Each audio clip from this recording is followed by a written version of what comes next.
Yo. It's your boy, Uneducated Brother. You know how we throw it out here in these streets, man. So, I'm out here, you know what I'm saying, getting cooked out in the sun, you feel me? Because a brother out here just working hard, on top of the 60 work hour, 60 to 80 work hour week that I do, you know what I'm saying? I'm listening to this video about this woke brother. I'm like, yo, let me hear this guy. I'm like, Nah, yo, I gotta make a video off of this shit, man. Yo, let's watch this shit. Let's watch my nigga, you know what I'm saying? Like, break his shit down, you feel me? And then, let's see if I can, dismantle this nigga's talking point. And I'm like, yo, who the fuck is this nigga? Who is this guy?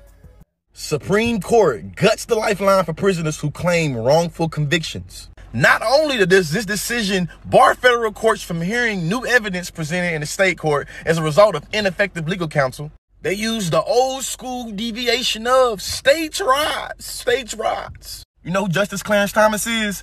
The one whose wife tried to organize the overthrow of the government for January 6th? Yeah, him, he's on Supreme Court. Him said that the federal court should not be allowed to override the state's core power to enforce criminal law.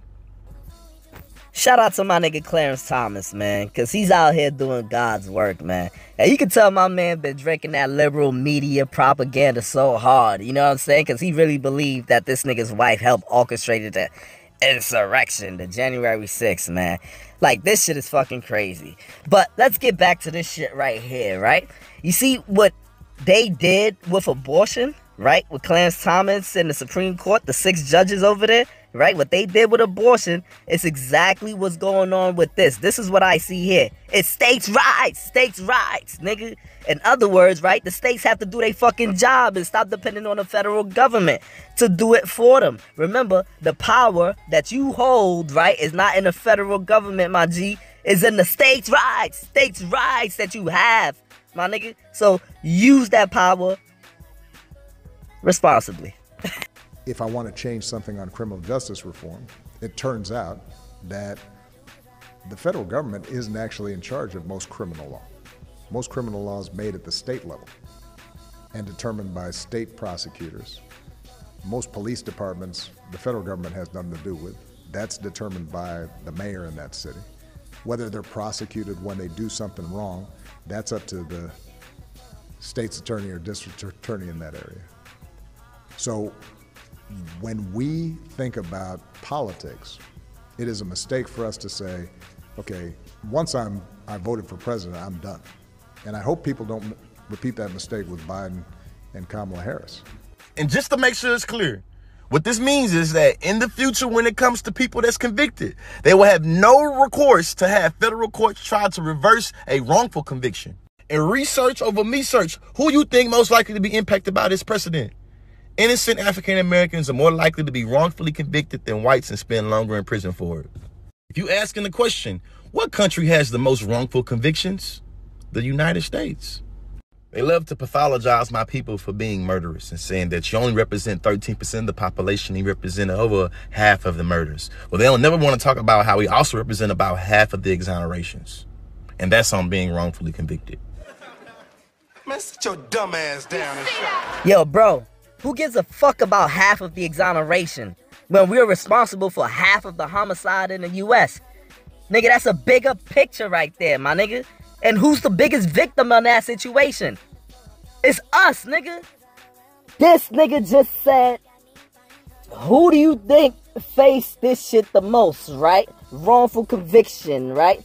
And a whole group, right? That is 50% responsible of all homicides in all America. So you mean to tell me you want the cops to get it right 100% of the time? Make sure that they absolutely get the right person? Oh, yes, that is the goal. But we all know system has flaws in it, right? Now that we understand that every system has flaws in it, right? Why are you participating in that system that's sitting your black ass in jail all the fucking time? And only to be a victim? Nigga, get the fuck out of here, nigga.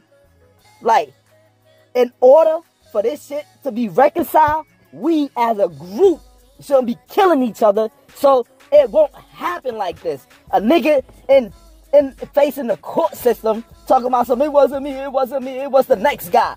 And then the judge is not even believing this guy. Meanwhile, the next guy is out terrorizing the community again. Why? Because the niggas like you won't snitch on them niggas. Because you only looking out for the criminals, nigga. If there's a serial killer living next door to you, though, and you know that person is, killing people, would you be a snitch if you called police and told them? If I knew the serial killer was living next door to me? Yeah. No, I wouldn't call and tell anybody on him, but I'll probably move. Like, I'm not going to be around because I don't need to be living around serial killers, but I'm not going to call and be like, put the signs up like, yo, the serial killer's in 4E. It's not your responsibility. Exactly. I say that to say this. Yo, you know what? Let me stop. I was just about to go ham on you. Until next time, one out. Bad boy, baby. Mr. Shakur, can we get a comment from you at all? Hell no. Thug life. No, Thug life. Thug life. That's my comment. What's that mean?